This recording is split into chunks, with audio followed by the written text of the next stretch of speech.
University, and welcome to the Wright Morning Show on WWSU. Start your day the right way with us.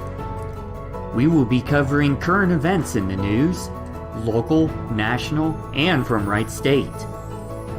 We will provide a daily dose of inspiration and positivity to lighten your day. And we will have a special feature depending on the day of the week. So grab your tea or your coffee, sit back, relax, and enjoy the Wright Morning Show.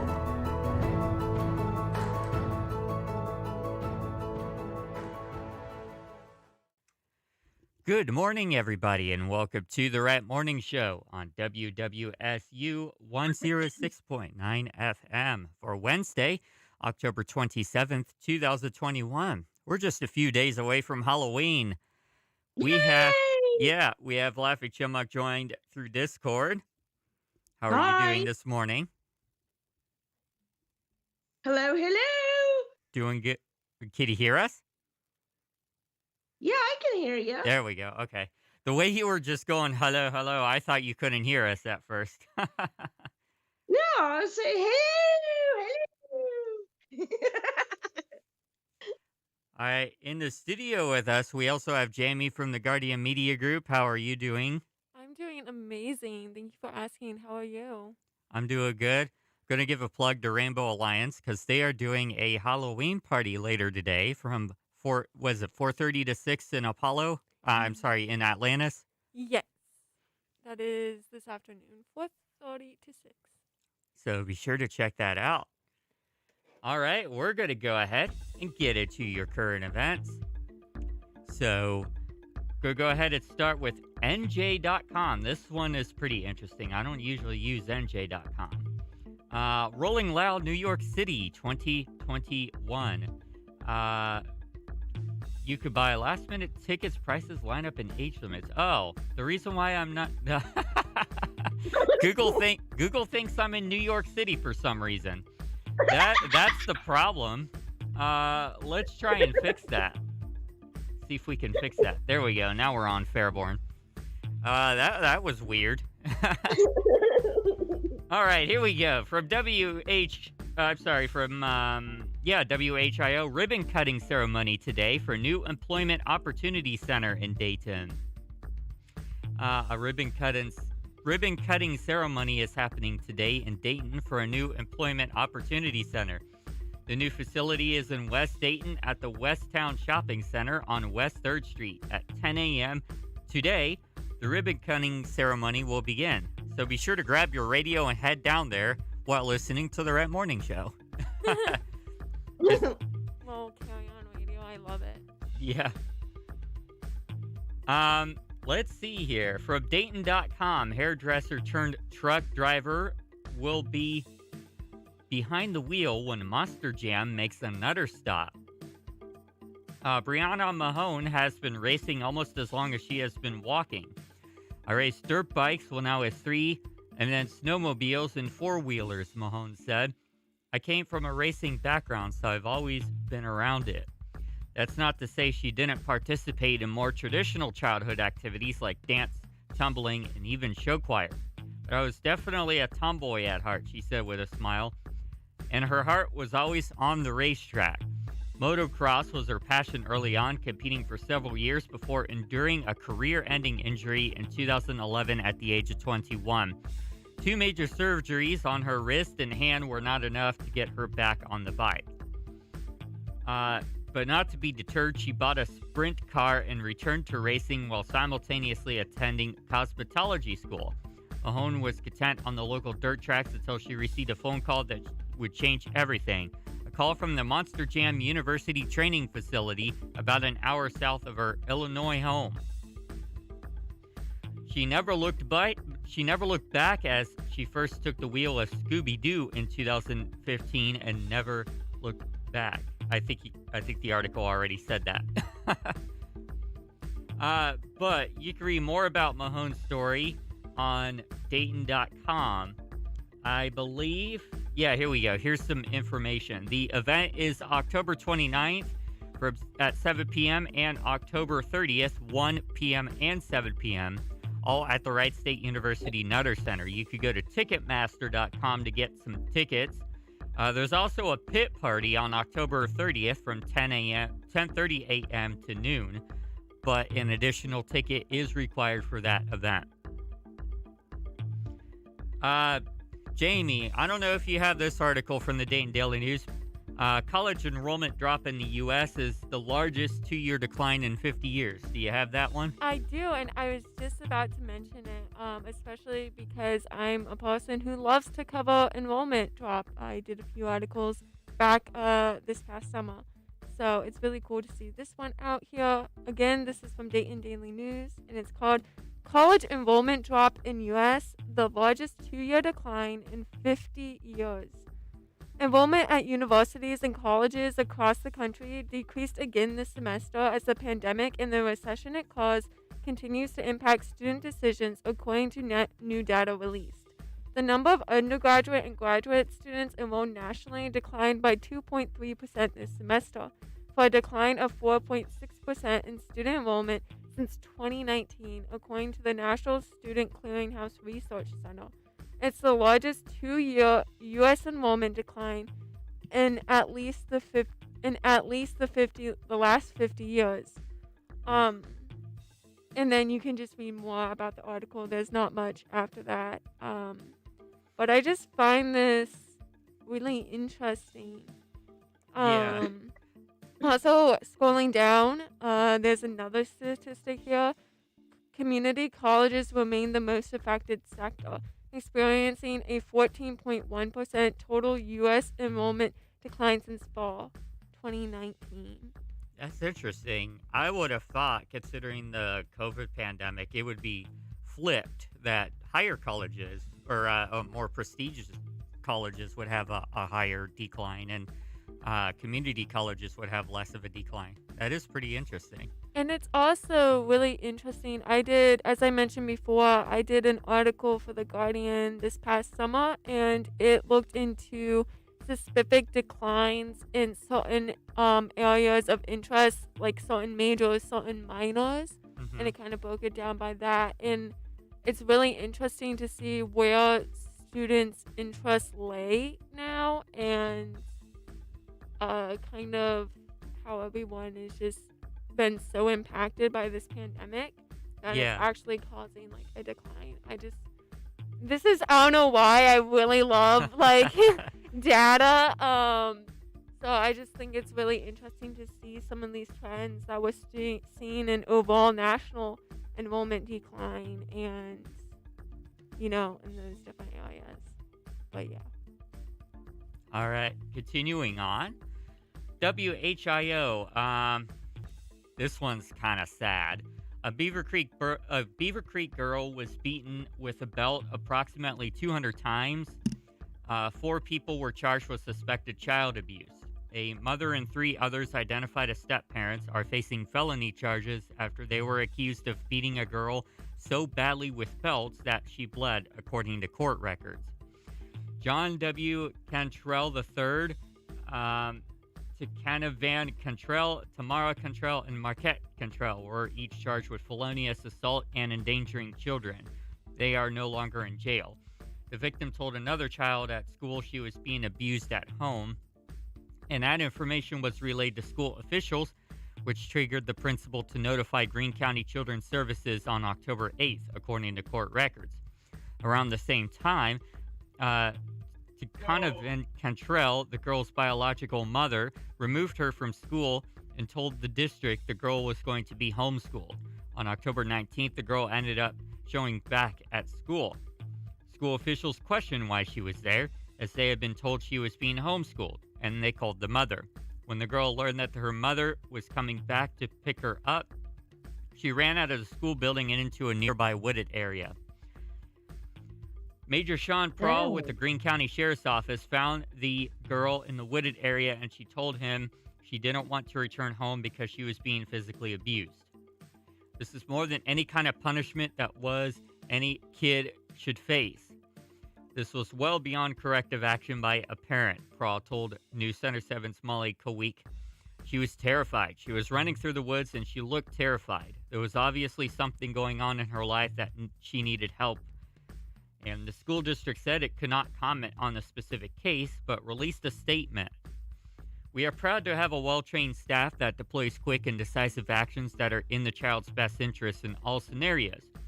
Our staff is trained to identify the signs of suspected child abuse and immediately report any suspected abuse to Greene County Children's Services, said Anaka Bushman, spokeswoman for Beaver Creek Schools. When the girl was taken back to school, officers found what appeared to be a road rash injury, which the girl said was from being hit with a metal belt, possibly black with spike-like studs on it, court records read. Yeah. While talking with police, the girl said she was beaten at her family's Beaver Creek home by the 4 people who are now charged. You can read more about this at WHIO.com. I'm glad that she got help, but that is unfortunate that she had to go through that. Yeah, really. Poor little thing. All right, moving on. Jamie, do you have anything more from Dayton Daily? Yeah, let's see. There's quite a few things going here. I thought this one was kind of interesting. Election advocates criticize law banning voter registration partnerships. This is in Dayton Daily again. Some local election officials and voter advocacy groups want to change a new state law that they say prohibits valuable partnerships focused on voter registration, education, outreach, and get out the vote efforts. We've always enjoyed a positive relationship with our boards of elections over the years, and it saddens me that we won't be able to work together at the same level as we did in the past, said Christine Cobra, Executive Director for the League of Women Voters of the Greater Dayton area. Earlier this year, the state legislature's budget bill included a provision forbidding public election officials from collaborating with non-government individuals or entities on election-related activities, according to a recent opinion interpreting the legislation for the Montgomery County Prosecutor's Office. Election officials also can't receive money from non-government groups or give it to them. I'm just kind of scrolling through the rest. Again, if you are interested about this law and its effects, you can read more on the Dayton Daily News. But don't forget Election Day, November 2nd, for local governments. Even though there are small elections going on, they're still important and they still need people to vote. So yeah, I'll be helping with Cox Media tallying those votes. Yes. All right, WHIO. Those of you who use the Greater Dayton RTA public transit system, you should know that they are no longer accepting cash fares as of November 1st. The Greater Dayton Regional Transit Authority is reminding customers that cash fares will no longer be accepted beginning November 1st. Instead, RTA is transitioning to a service called Tap Pay as its new fare payment system. The RTA says 90% of RTA customers are currently already using Tap Pay via the transit app on their smartphone. Chief Customer and Business Development Officer Brandon Policici. Wow, that is a name I cannot say. Policicio says the system will save most customers money and allow everyone to hold on to their money longer. Mainly because fare costs have gone down ever since they've switched to Tap Pay.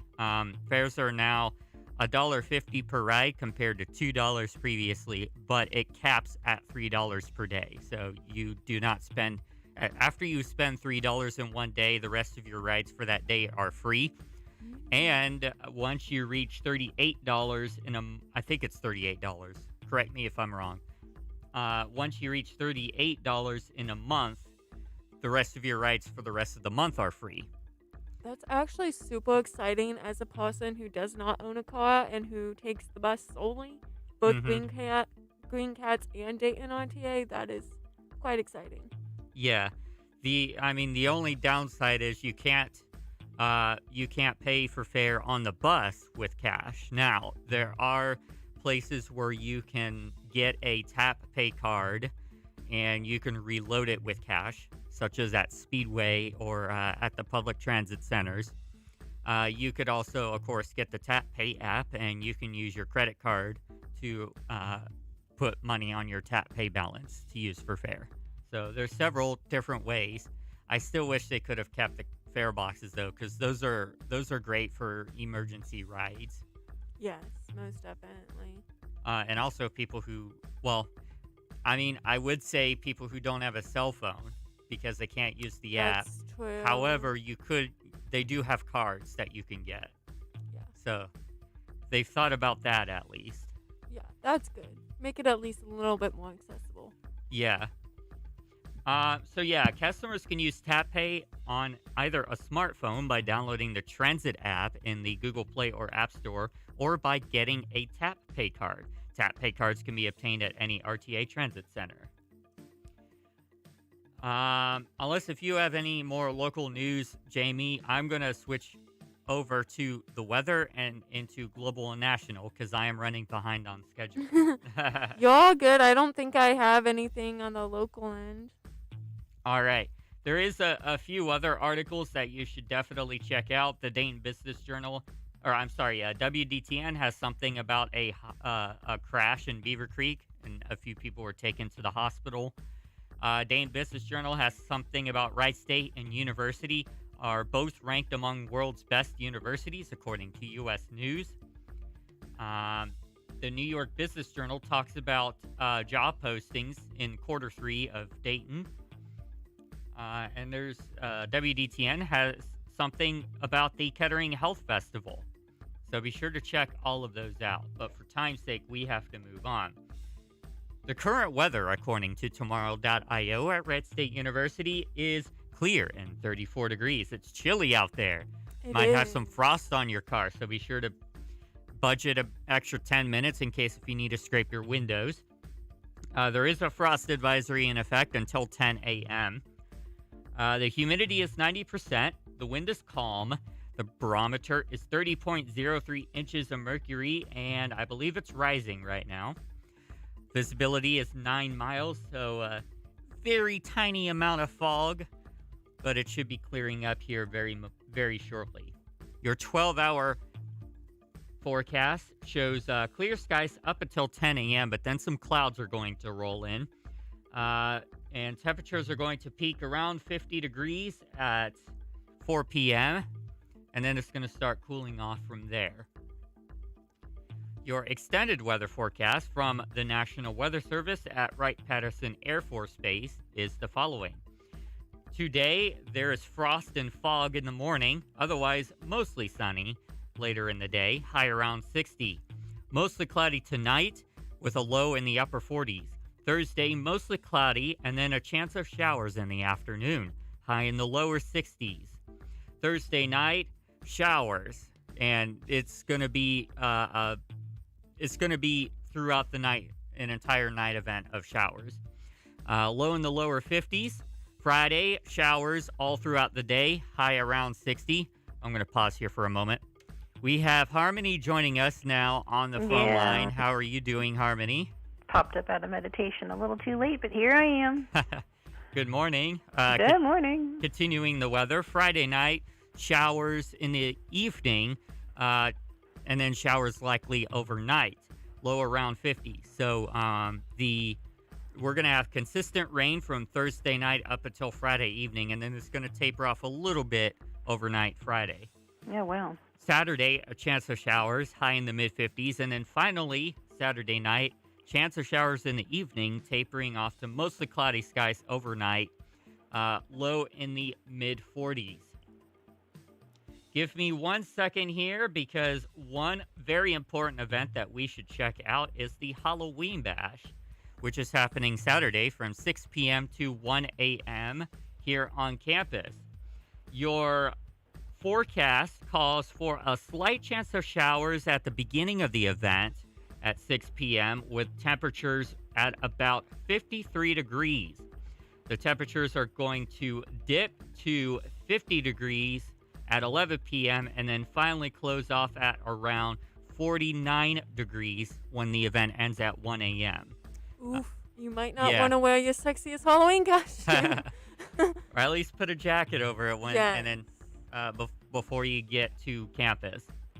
The only chance of rain will be from 6 to 7 p.m. during the event, and it's going to only be a slight chance. Also, the entire event is inside. It takes place all throughout the student union, so you won't have to worry about rain. So if you're looking for something fun to do here on campus that's out of the rain, out of the cold, come to Boo Bash. It's going to be a great time. All right. I'm going to take the mic now over to Jamie for the latest from the New York Times. Yeah, so this is from the New York Times morning newsletter. They do a main story, and then they do like smaller stories in the end. The main story is about the abortion bills that are happening in Texas and kind of some of those concerns throughout the nation. It's a very long story, so I'm not going to read it fully, but if you want to see that, see the New York Times. You've even seen some abortion, how do I want to say this, protest? Maybe? Yeah, I think that's here what you're talking on about. campus and locally. So I think we had a quad guide yesterday. we did. So yes. And of course, at the heart of the abortion debate is Texas again, because there's this whole back and forth between whether or not they're going to enforce the strict abortion mandate. Yes, and this is like that kind of spiraled to other national, like other states with similar bills and also questions in the Supreme Court. So it's not just happening in Texas. It's not just happening here. It's kind of happening everywhere. And there's just a lot of debate about that currently. And it's going to be really interesting how this new Supreme Court quarter, I want to say. I don't know if it's actually called a quarter. What's not my friend today? Goes, because there are a few cases on the docket about abortion and just about all these different rights. So that is definitely something to watch out for. If you don't mind, I'm going to chime in real quick. A couple of interesting statistics, opinions on abortion. I'm going to cover the U.S. specific statistics. Currently, a majority of U.S. citizens, that's 50%, believe that abortion should be legal, but only under certain circumstances. 28% believe that abortion should be legal under all circumstances, and 20% of people in the U.S. say that it should be illegal in all circumstances. This is from a poll that was conducted from 2011 to 2021 on Gallup. That's honestly not as surprising as I thought it would be, because the U.S. typically in culture and politics and ideals tends to be a bit more conservative than some other Western nations, like in Europe, like in France, for example. So that actually doesn't really surprise me, because I think it just kind of flows with our population. Yeah. Alrighty. All right, what else we got on the New York Times? Moving on here, some more politics. Senate Democrats detailed 2 proposals to help pay for Biden's family policy bill, a corporate minimum tax and a tax on billionaires. And they have a whole article detailing how those would work, if you want to read that. Let's see. The final debate between New York City mayoral candidates Eric Adams and Curtis Celia devolved into name-calling. That's not surprising. That is also not surprising. I mean, it's also New Yorkers. Sorry if you're a New Yorker. But let's see. Moving on to some COVID news. An FDA panel recommended authorizing the Pfizer vaccine for children 5 to 11, and shots could be available as soon as next week. That's kind of exciting. You could get your children vaccinated now. Yeah, that's kind of exciting that there's at least some protection if you want it for children. If I recall correctly, I believe it's going to be a half a dose compared to adults. Yeah, it won't be like a full adult dose, but that's kind of cool. And then this is kind of interesting. People with lasting COVID virus symptoms are seeking disability benefits, but the definition of long God. COVID remains unclear. That is definitely something that's really interesting to see how we as a nation and how local governments and disability laws and acts are going to deal with kind of the medical side of COVID and its lasting effects. Yeah, because COVID is definitely no joke. It lingers in you for. In fact, a couple of my family members had COVID several months ago, and they're still dealing with some of the repercussions of it. Yeah, Really takes a toll on you. yeah, that's what I've heard. Let's see. Some other just big stories in news that they have listed here. Investigators say that the NHL, so The hockey. hockey, Yeah. Chicago Blackhawks played down a sexual assault accusation in 2010. That's not Oof. good. Yeah. Haiti is facing a fuel shortage that is pushing it to the brink of collapse. That's Uh-oh. also not good. Let's see. 9 months before Rosa Parks refused to give up her seat, 15-year-old Claudette Colvin did the same. At 82, Colvin is fighting to have her arrest record expunged. That's kind of cool. The Santa Fe County District Attorney is not ruling out criminal charges in the fatal shooting on the set of Rust. I'm sorry, my phone is ringing. Do you need to take that? No, that was a scam call. Oh. You should have put them on the air and humiliated them. Oh yeah, I totally should have done that. I thought my wing was off too. Anyway. Yeah, and that's pretty much the rundown of what is in the New York Times. All right. For time's sake, I'm not going to cover Cheddar Need to Know today, but if you want to get more information about the latest current events around the world, check out the Democracy Now! Podcast, which will be airing at 10 a.m. today on WWSU Radio. But for now, we're going to go ahead and take a break on the morning show, and when we come back, we're going to get into your daily dose of inspiration. Today, we're going to be talking about introception, the hidden sense that shapes your well-being. So everybody stick around. You're listening to the Rat Morning Show on WWSU 106.9 FM. Hey, this is Patriot Pat from Friday Night Randomness, and you're listening to WWSU Radio.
.9 FM.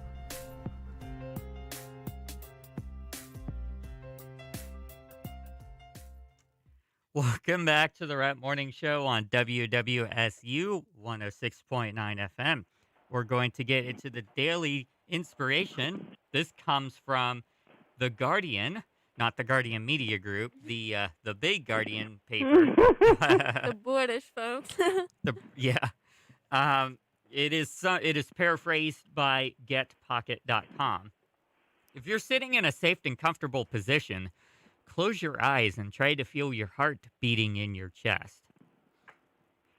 And can you, without moving your hands to take your pulse, feel each movement and count its rhythm? Or do you struggle to detect anything at all? So, this simple test is just one way to assess your interoception, which is your brain's perception of your body's state, transmitted from receptors on all your internal organs. Interoception may be less well known than the outward facing senses, such as sight, hearing, taste, touch, and smell, but it has enormous consequences for your well being. Scientists have shown that our sensitivity to interoceptive signals can determine our capacity to regulate our emotions and our subsequent susceptibility to mental health problems such as anxiety and depression. It is now one of the fastest moving areas in neuroscience and psychology, with academic conferences devoted to the subject and a wealth of new papers emerging every month. We are seeing an exponential growth in interoceptive research, says Professor Manos Tsakiris, a psychologist at Royal Holloway University of London. Importantly, these findings include promising new ways for you to tune into the body and alter your perception of its interoceptive signals, techniques that may help treat a host of mental health issues. It is only by listening to the heart, it seems, that we could take better care of the mind.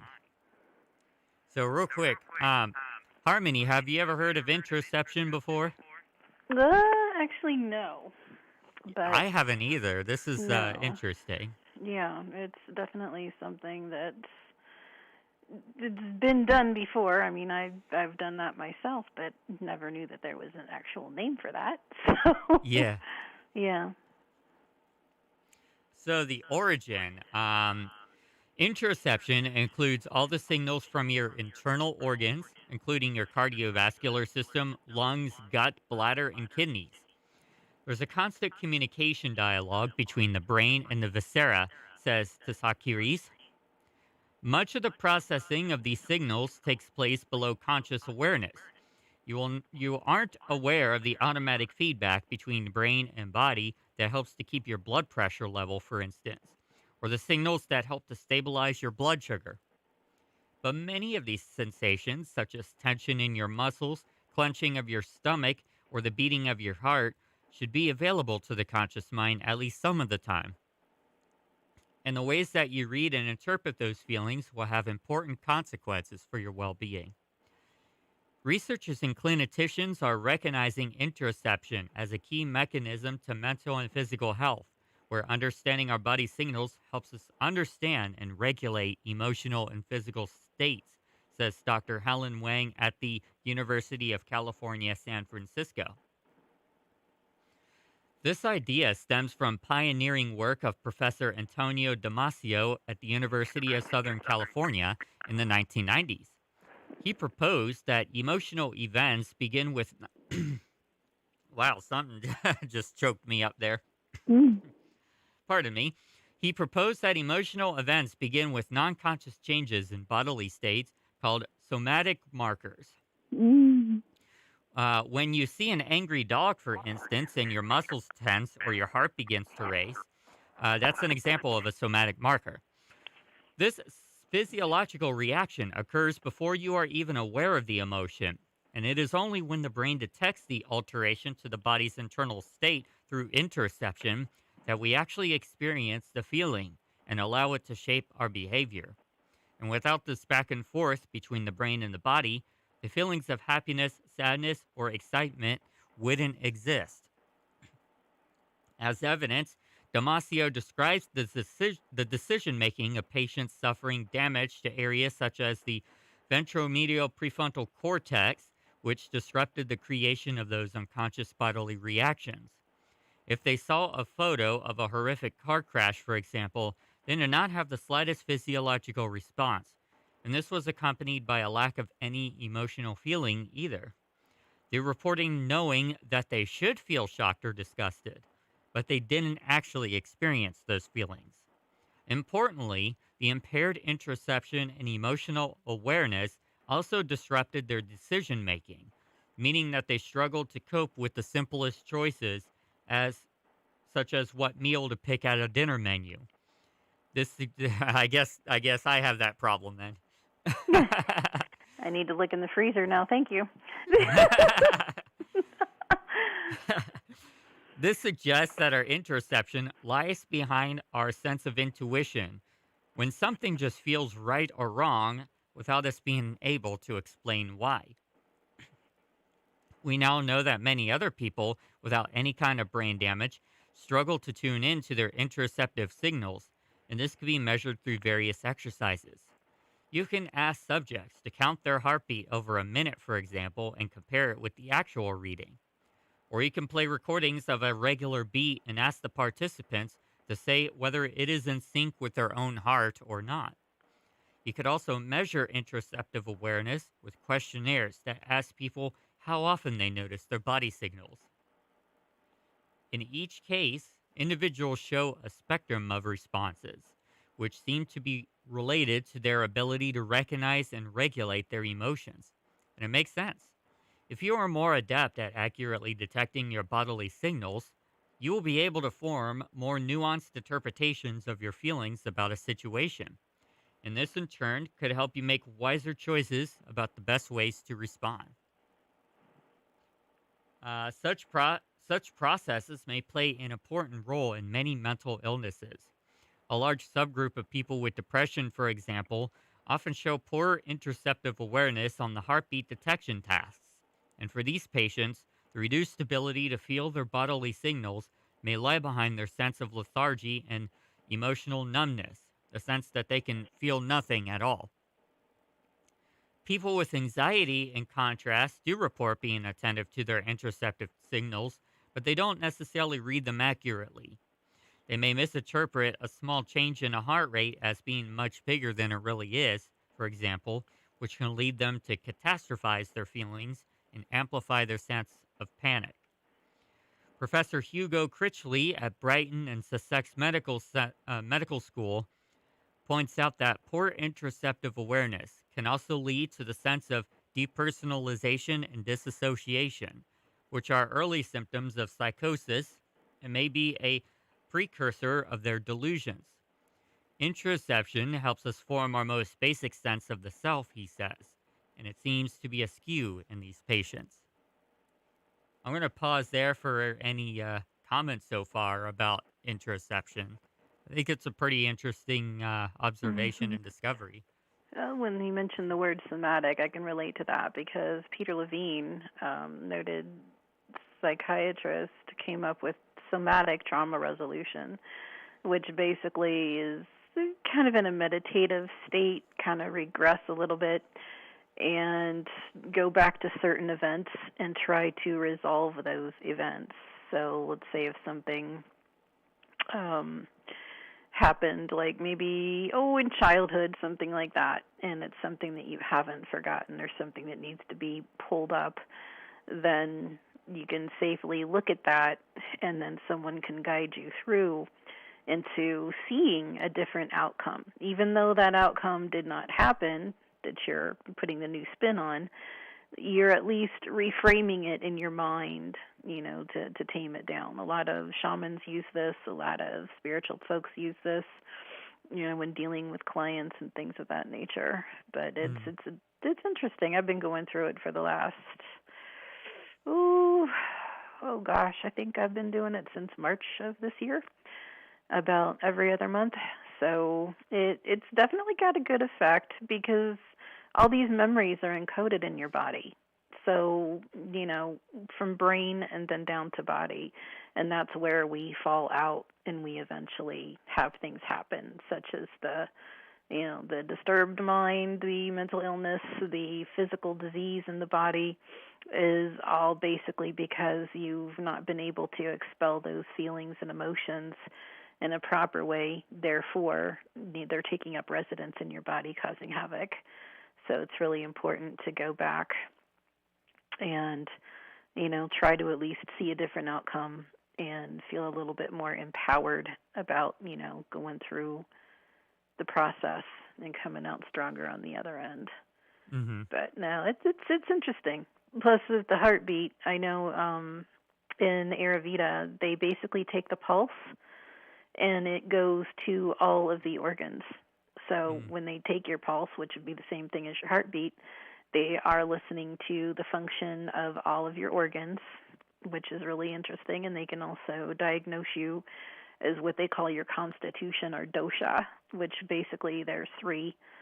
And for the most part, then they can actually prescribe you like herbal stuff or, whatever you happen to need to get your body back in balance. So I kind of really can attest to where he's coming from with all the other stuff. It's kind of integration medicine. Yeah. I'm not gonna lie, I totally zoned out. It's all right. It's one of those days. It's Wednesday. Yeah. Almost the Daily weekend dose and of inspiration Halloween. will keep a while. Yeah. For time's sake, I'm going to move along. If you want to read the full article, you could go to getpocket.com. I am going to conclude by saying that they recommend that if you want to increase your interoceptive awareness, that you should exercise. And not just aerobic exercise, but increasing evidence suggests that strength training can particularly effectively reduce feelings of anxiety. You might expect this to arise from the aesthetic improvements and the ego boost that comes from looking more toned, but the effects remain even if you control for visible changes in muscle size. So it's not the muscles that make you feel better, it's the actual exercise. One potential explanation is that the training somehow alters the interoceptive signals we're receiving from the muscles. By engaging with our muscles, we feel physically sturdier and more capable to deal with threats, and this bolsters our sense of self esteem and mental resilience as well. Interoception, it seems, is one of our most important senses, and by paying a little bit more attention to the signals that it sends you, you could be healthier in the body and the mind. And this is written from The Guardian by David Robson, who is a science writer specializing in psychology, neuroscience, and medicine.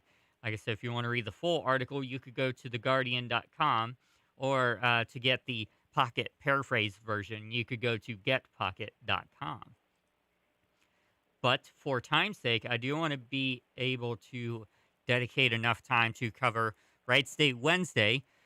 So we're going to go ahead and take our short break. And when we come back, it is Right State Wednesday. We're going to get into the latest happenings on Right State's campus. And there are some stuff happening over the Halloween weekend. So we're going to cover all of that and more. Stick around. You're listening to The Rat Morning Show on WWSU 106.9 FM. And now, another Hoganism with Chris Hogan.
Welcome back to the Right Morning Show on WWSU 106.9 FM. We're going to go now and take it over to Jamie with Right State Wednesday. So Jamie's going to cover the latest happenings at the Guardian Media Group on campus. Take it away. Hello. So we're personally working on a few exciting projects. So keep your eye out for that. Let's see some things on our WSUGuardian.com webpage. Again, a reminder for the Halloween Boo Bash on Saturday evening. The Guardian is one of the 9 organizations on campus hosting. So we would love to see you guys on talk out.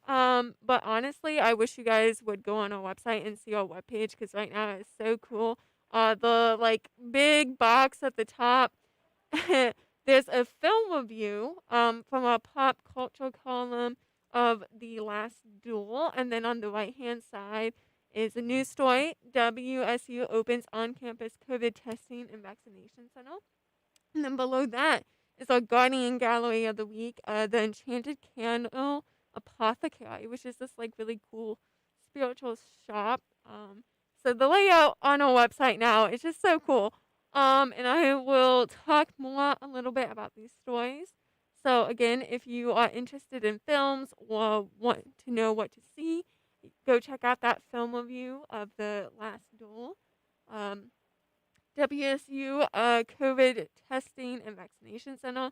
This one's actually by me. And it just details what the center is, how is it being staffed, and how much it is costing. So definitely go check out that. Oh, yeah. How's the story about the random testing experience coming along? Random testing. Random student okay. testing. So that one's actually included in the campus testing and vaccination center article. It's at the very end. Okay. And where it talks about how the opening of the center correlates with the start of a new COVID surveillance testing program there it is. on campus. I completely skipped it because there was an ad and I got distracted by the ad. You're good. So the testing program is required for those who are randomly selected, according to Dean Taylor. About 3% of WSU's population is selected to undergo a COVID test each week. And to clarify, that's student, staff, faculty. Anybody can basically get an email and be like, hey, you have to show up for randomized COVID testing. You go and you get tested or you pick up an at-home test kit. It's funny because in the process of writing this article, I was one of the randomly selected students. And Yeah. so I got to experience it firsthand. It was great. But the center is an 023 student union here on campus. It's right next to the radio station if you know where the Yes. radio station is. You know where the radio station is. If you even know where the Guardian is, you'll be able to find the center. Or student involvement and leadership, that office, it's right next to that. Let's see. Some sports news that we have going on. WSU Golf wins its 4th straight tournament. Wow. Golf really is popping off. This is by our sports reporter, Noah Kinling. This season has been nothing short of dominant for WSU Golf as they recently won the 4th straight tournament title to close out the fall season. Nice. Golf is popping off. Let's see. We have some events on campus. Week of October 25th by Alexis Wisla. Let's see. It is Wednesday. So let's see. There's some tabling going on by some sororities and fraternities. The campus recreation is doing a hiking campus trails today, which that would be beautiful considering fall leaves right now. Yeah. There is a Black Student Union open mic night tonight and a women's soccer game tonight at Alumni Field against Kentucky. So you want to go cheer on the soccer. And I know there's 3 upcoming volleyball games in the next several days. There's one on Thursday at 6 p.m. There's one on Friday at 6 p.m. And then there's one on Sunday at 2 p.m. Yeah, athletics has been really popping off with the games and whatnot. It makes me curious because last week I was actually want to write an article about this. They did a whole athletics survey, which basically was polling the students and the campus community of the opinions on Wright State athletics. The survey unfortunately closed on Sunday, but it will be definitely interesting when they publish those results and see what they do with that information. But athletics is definitely popping off at the moment. Alrighty. Another news item that we have here was just talking about the faculty senate meeting that happened last week and some of the changes that they are considering. This is by Brendan Blankenship from News. It talks a little bit about the COLA changes and how they're still considering COLA reorganization. COLA, again, is College of Liberal Arts. There's a whole separate article on the reorganization of the college and some possible plans out there now. Also on the Guardian website, some about the dean searches that are going on. Hopefully we can get some deans in colleges. And yeah. Have to scroll to the next page here. Lots of stuff going on. I feel like this is always a really busy time of year. Just kind of towards that end of semester, like going, like heading in that direction, and just like all the things happening before spring semester plans really ramp up. Oh, this is kind of a cool article. There's an article on here that's dorm versus apartment living at Wright State. I find this really interesting because I just moved from an apartment to a dorm. So. And I had moved from a dorm to an apartment because I lived in a dorm for my first semester here at Wright State, and then I moved. For a while, I was way off campus. Like, I was in downtown Dayton for a while, and then I was in Miamisburg for a short time, and then I was in Kettering for a year or two, and now I'm in Cimarron. Yeah. Uh-oh. Oh, that was the frost advisory thing that's going on. I almost panicked a little bit there for a minute. Yeah, same here. Because there have been too many alarms in the student union. A week or two ago, it was like a Friday, the fire alarm went off, and we were sitting in our office about to have a planning meeting. And we were just like, oh no. I was like, oh no, not my style book. Like, ran out of the building. There's too many alarms. I don't know if you heard about it, but what was funny on that day, I wasn't here, but apparently, so to give some context, we have display signs in the lobby, and whenever somebody clocks in, we have Jason, who is the Nutter Center announcer. He recorded an announcement for each of the directors, and it plays whenever a director clocks in. So Scotty wanted to show somebody what happens when he clocks in. And when he did so, that's when the fire alarm went off. Oh, God. It's perfect timing. Like, that was not supposed to happen. It was funny. That is hilarious. I love that. Anyway, what were we talking about? Oh, dorm versus apartment living. Yeah, it just goes into a deep dive of just more benefits of the apartments versus benefits of the dorms. I think it's really just your personal preference of what you like. And also, if you know people, I do not recommend moving into an apartment where you don't know the people. Yeah. Yeah, see, at least in my thoughts, dorms are great for new incoming people because they put you together with somebody, and they have residential assistants at the on-campus apartments as well, but they seem to be more active in the dorms. And then apartments are great when you find somebody that you know and you want to live with them, and because with apartments, I believe you have to share a lease with other people, unless if you get one of the singles. I think the Village has some singles that are available. With the dorms, you don't have to worry about sharing leases with people. Yeah, I also feel like it has been so different with COVID because I lived on campus last year during when no one was on campus. It was single dorms. It's still single dorms. So I never really got to meet a lot of people in my first year here. Um, so I feel like that has affected students as well. Of just not having that social as coming off of COVID and not having that social interaction. Yeah. I see that we are kind of running out of time here, so I think that is all that I have on my end. Again, you can read all of our articles at wsuguardian.com and follow us on all of our socials at wsuguardian. Our TikTok has been very active and very hilarious, so feel free to check that out as well. All right.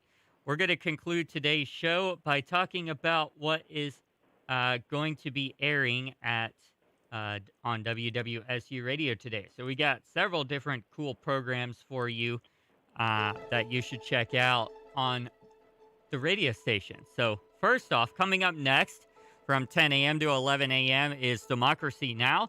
So get your latest current events with in-depth interviews with people on the front lines of the world's most pressing issues. And this is hosted by Amy Goodman and Juan Gonzalez. So that's coming up next on WWSU Radio. At 1 p.m., Shay Neal, our general manager, is coming on the air to discuss athletes, coaches, broadcasters, and much more in terms of Horizon League sports. Then at 3 p.m., the Guardian Media Group has the Raider Report. They will be talking about the latest news and culture at Wright State University. And then finally at 4 p.m., we have the Dayton Scene Radio Show by David Webb. Dayton Scene preserves not only the history of funk music, but also Dayton's special place in the history of the genre. The heartbeat of the radio show is to ensure that future generations are exposed to the wonderful music art form with an emphasis on the history of the contributions of funk music in Dayton. So be sure to check out all of those wonderful programs on WWSU today. So thank you, Jamie, for coming on the show today. Thank you for having me. Thank you, Lafik Jimuk and Harmony, for also being on the morning show. Yep, thank you. Thank you. Thank you, too. And everybody have a great day. We'll see you back every Tuesday through Friday from 9 a.m. to 10 a.m. on WWSU 106.9 FM.